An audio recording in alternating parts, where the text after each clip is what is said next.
verso 14.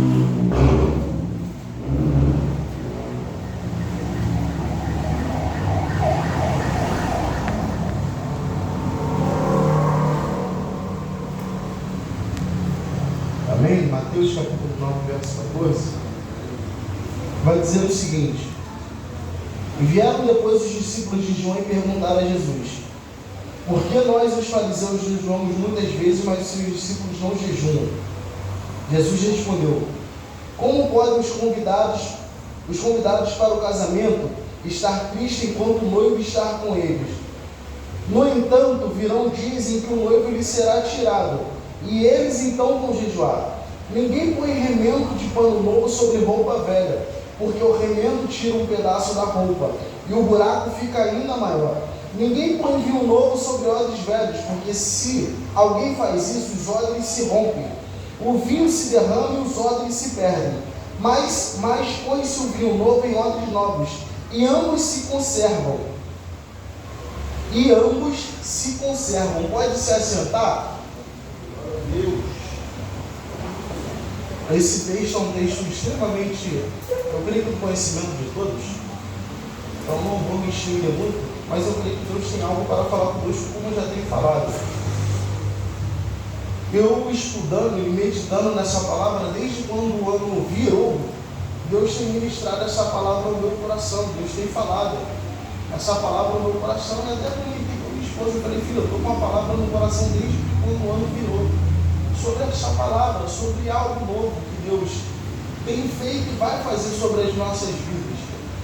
E eu estudando e meditando sobre essa palavra, eu pude entender algumas coisas que Deus tem para fazer na nossa vida. E eu lendo esse texto, meditando nessa palavra, eu vi que Jesus está vindo de fazer um milagre. Jesus ele acaba de fazer alguns milagres. Jesus acaba de fazer o milagre da grande pesca. Jesus está separando alguns discípulos. Jesus ele está chamando alguns discípulos. E o texto que precede esse versículo é de Jesus no meio de um banquete. Jesus está no banquete. O livro de Marcos, o livro de Lucas vai dizer que Jesus já tinha escolhido os seus discípulos e ele vai chamar Mateus. Só que só Mateus vai dizer o nome de Mateus. Lucas e Marcos vai dizer Levi, mas é a mesma pessoa. Jesus chama Mateus e após ele chamar Mateus, existe um banquete, existe uma reunião na casa em que Jesus estava.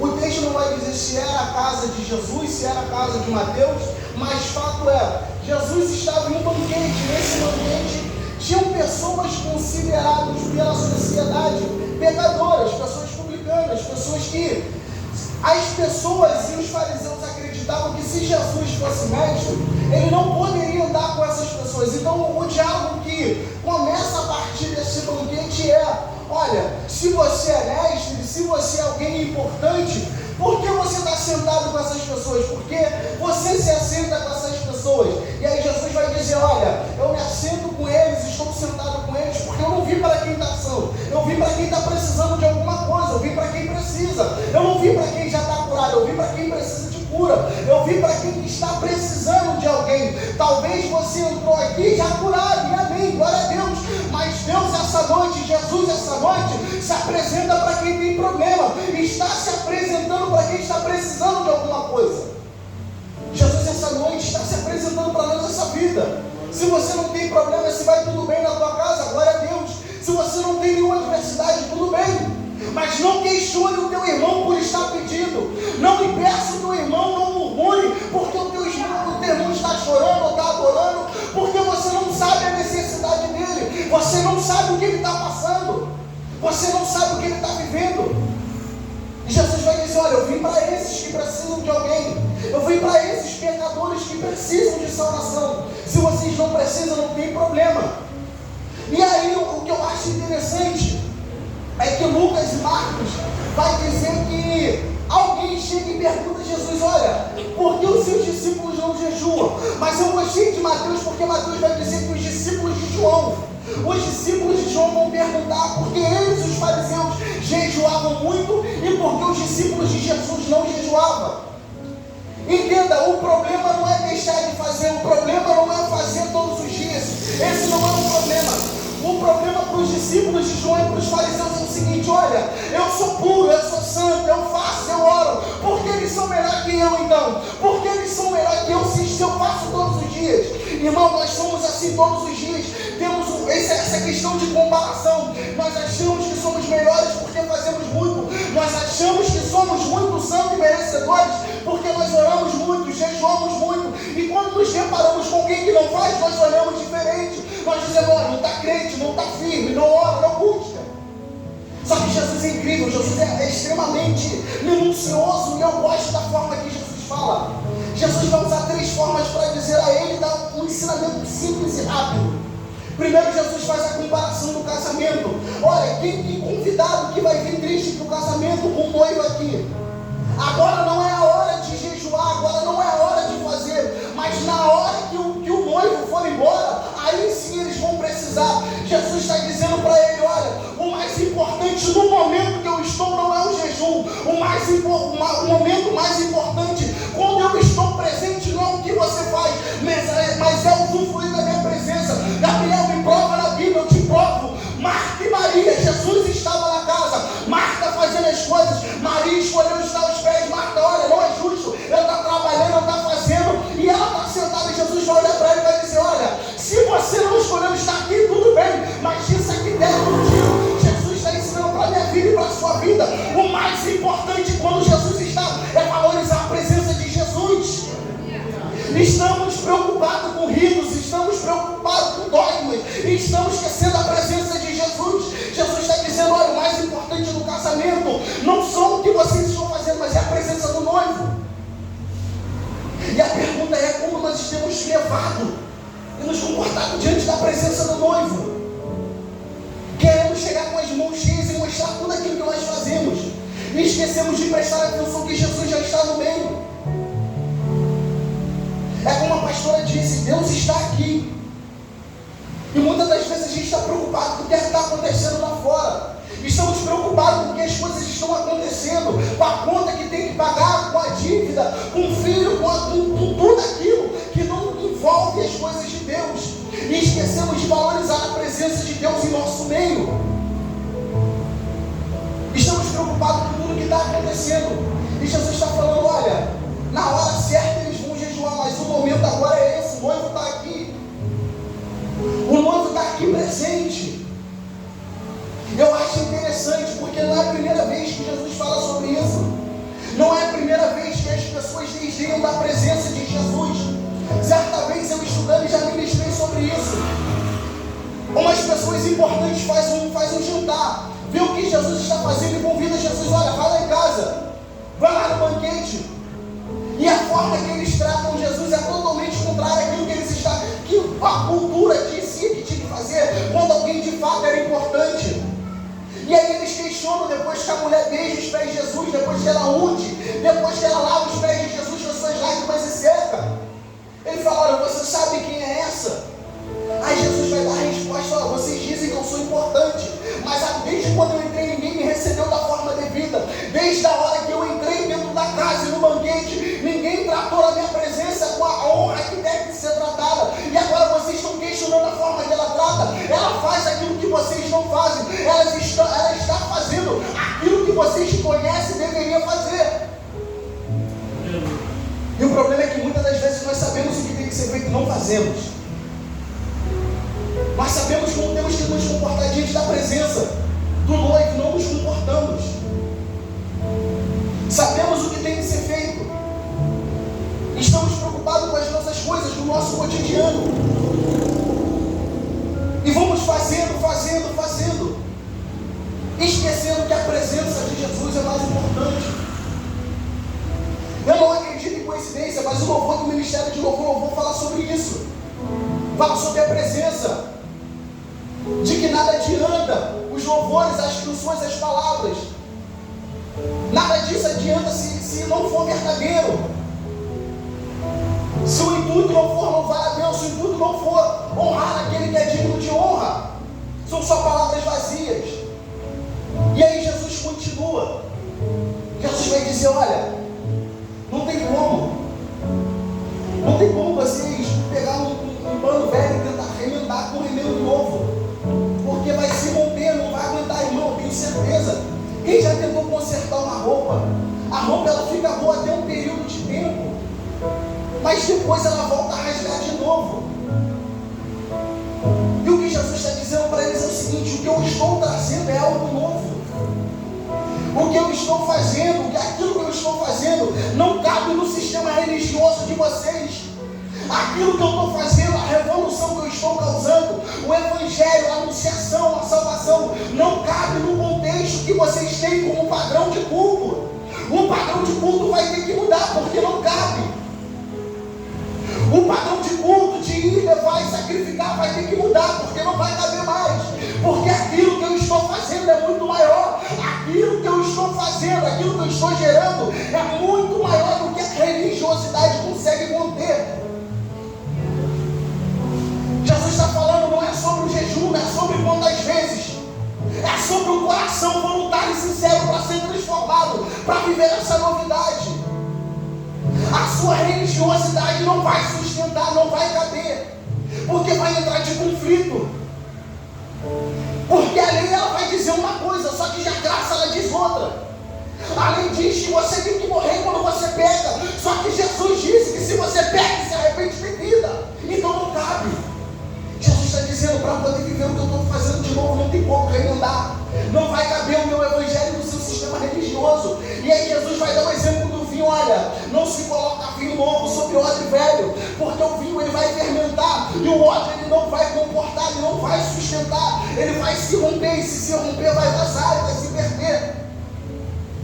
Jesus está falando, o meu evangelho, aquilo que eu tenho de novo para a vida de vocês, não é para ser perdido, não é para ser deixado, não é para se perder em qualquer lugar, é para ser feito um bom proveito. E aí Jesus fala, quando você coloca o vinho novo, o odre novo, ele suporta, não estoura. E por que dessa palavra? E por que disso? Porque nós pedimos o Deus, o ano virou, nós estamos em 2025. Praticamente já estamos no meio do mês. E toda vez que o ano vira, a gente fala, Deus, eu quero viver algo novo. Eu quero experimentar algo novo da sua parte. Só que essa palavra, ela vai de confronto à nossa vida. Porque não tem como viver algo novo preso em coisas passadas. Não tem como querer viver algo novo preso em coisas que você colocou na sua mente. Não tem como querer experimentar o novo de Deus sobre a sua vida se você está preso à religiosidade, se você está preso a dogmas, se você está preso a crenças que te acompanham toda a vida. Não tem como. Para experimentarmos esse novo, essa transformação que só o Evangelho propõe, nós só vamos viver essa transformação se fizermos igual o apóstolo Paulo fala em Romanos. Temos o nosso coração transformado, temos a renovação do nosso entendimento. Não tem como, irmão. Isso aqui não é praga de quem está pregando, é um fato. Se você não muda, você vai viver a mesma coisa. Se você não abandona aquilo que te atrapalha em crescer no Evangelho, em viver o que Deus tem para a sua vida, irmão, você não vai crescer.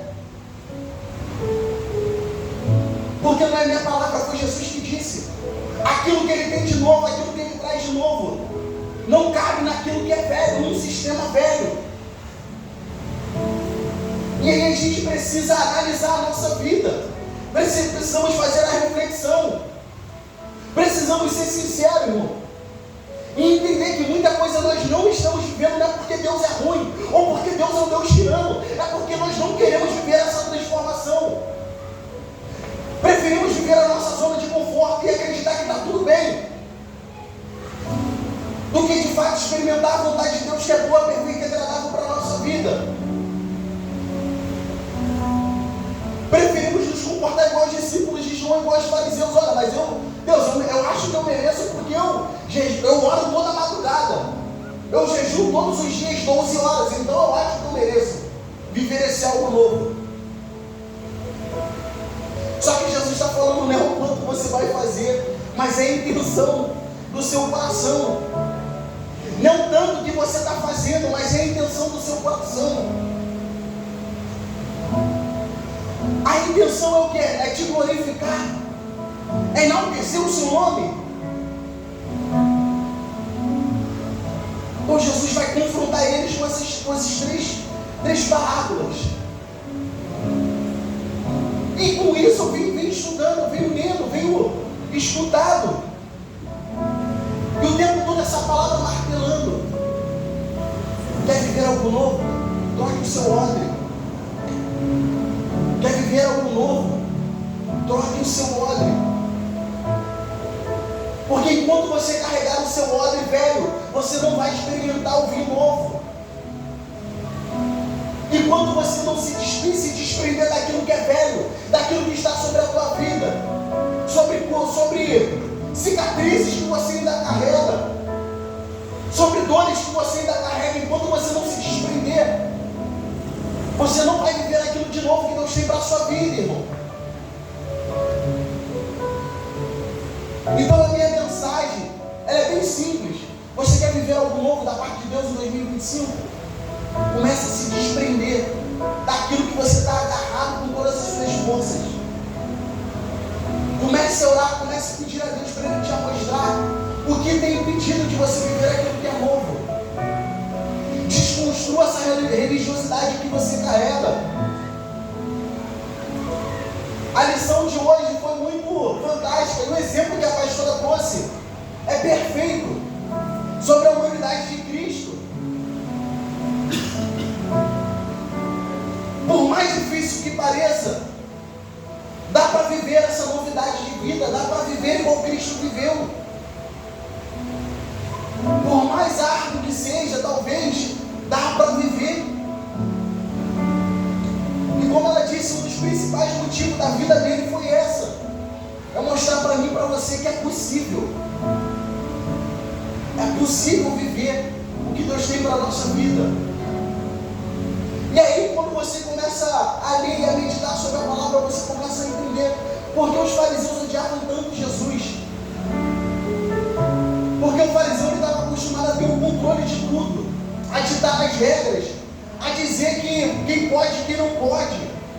Mediante a lei, eles colocavam um jugo, um fardo que nem eles carregavam, e diziam que o povo tinha que carregar. E aí eles olham para Jesus e veem Jesus dizendo: olha, o que eu tenho para vocês é novo, o meu jugo é suave, o meu fardo é leve. Jesus está dizendo: olha, o que eles ensinam vocês não vão conseguir carregar, mas se vocês praticarem o meu ensinamento, se vocês viverem a plenitude da minha palavra, vocês vão suportar, vocês vão viver a minha palavra.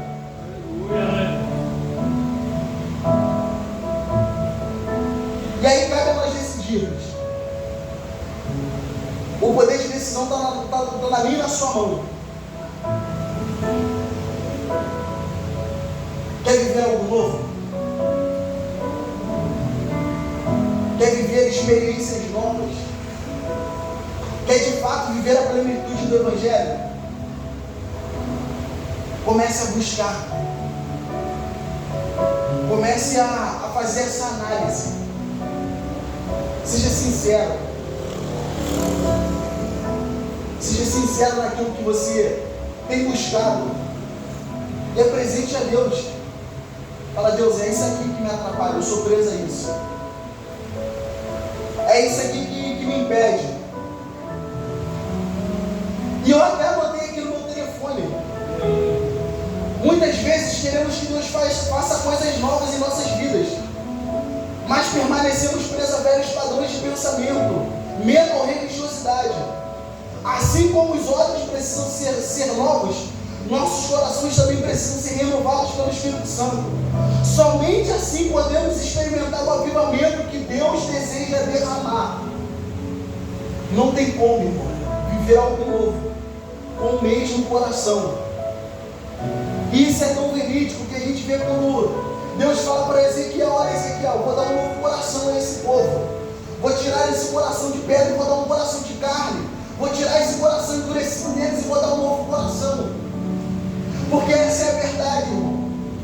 Essa é a realidade da nossa natureza. Se o Espírito Santo não fizer a obra na nossa vida, nós seremos sempre inclinados ao erro, sempre inclinados a viver de qualquer maneira. Agora, a partir do momento que reconhecemos a necessidade do Espírito Santo agir na nossa vida, irmão, você vai ver a sua vida sendo transformada.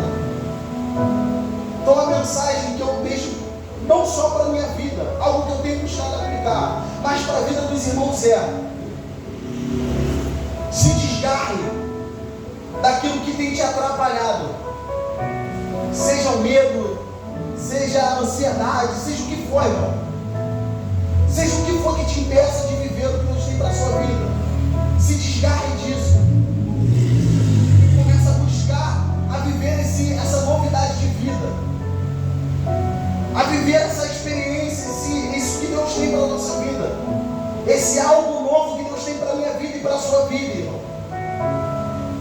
Não se permita viver uma vida de um ciclo vicioso, sempre as mesmas coisas, sempre as mesmas situações, e parece que nada muda. Os dias só vão trocando, as datas só vão trocando, o seu pensamento, as suas ações, as suas coisas são sempre as mesmas. Não, agora eu vou mudar, agora eu vou fazer, agora vai acontecer. Algo que eu aprendi com a pastora é ser sempre sincero. Seja sincero, irmão. Seja sincero com Deus, seja sincero. Não tente esconder, não tente enganar, não tente disfarçar, seja sincero. Olha, Deus, é isso, eu sou assim. As pessoas podem não saber, minha família pode não saber, mas é isso. É isso que me atrapalha. Que nós possamos sair daqui entendendo essa palavra, entendendo que Deus tem coisas grandiosas para a nossa vida, entendemos que não é o quanto você faz, mas é a intenção. E entender que para viver esse algo novo, nós precisamos ter o nosso coração transformado. Amém? Assim agradeço a minha oportunidade no nome de Jesus. Glória. Boa essa palavra, né, irmãos? Possamos ter entendido, irmãos. Não tem como dar um jeitinho. Novo, velho. Que passou e tudo se fez novo. Quero orar pela vida do Marco Vinícius, o Marco Vinícius, a Priscila, né? Que amanhã ela faz com a primavera e o Marco Vinícius faz o verão.